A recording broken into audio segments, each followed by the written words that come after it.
All right, so since we started off of this row right here, even though it's missing, that's what we based everything off of, was this row, right? The picture frame part. It's gonna go, and it's gonna go, right? We did the longest, straightest side first. Then this section gets stacked off of that. Right here at the post, I cut these two boards to the exact right width because I couldn't get my saw right here, right? So that's a cleaner way to do it. Then I just stack. And when I got out here, it was gonna end up being a rip. So what I did was gapped my boards kind of where they, a couple scraps, gapped them where they needed to go. And I'm like, oh, that's gonna be a little rip, right? I don't want an inch and a half rip out here. So then I added 2 pieces of rim and I just lagged it to that.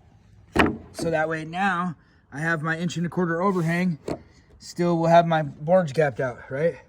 And then I start and end with a full board. That way the only rips that are happening are against the wall, which is least invasive, right? And they kind of get hidden under the bottom course of siding. So that's a little tip for you.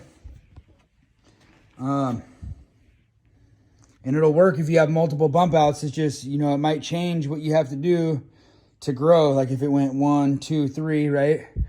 You would just have to continually add to that surface out there. But that keeps all your boards in line with each other here. And again, if you look, like these are all end to end. They're going to be gapped perfect by the time they're done, right? So that's where we're at.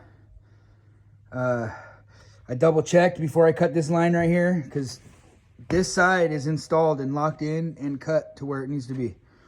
So I checked square right here, right?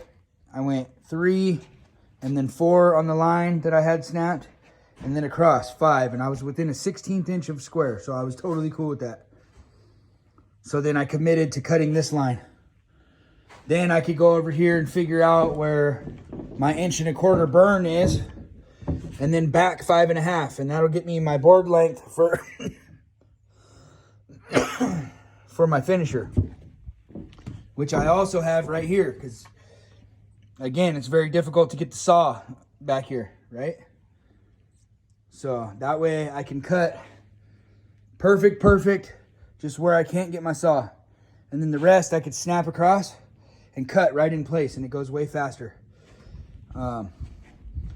Before we leave here, we'll have 99% of this deck covered in one day, right? So the only thing we'll have to do is cut and run our border, right?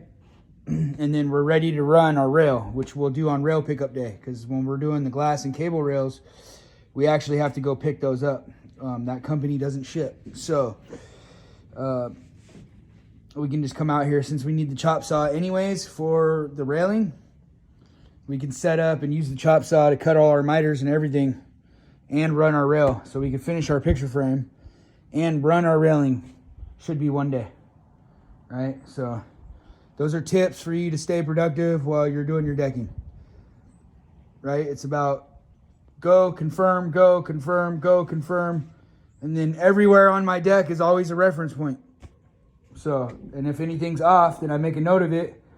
And again, if my framing was a little bit out of square, I can fudge the surface like this if I need to, right? To reorient it back to perfect square. Or in our case, within a 1/16 of an inch, which I'm totally fine with. So there's some tips for you for the day.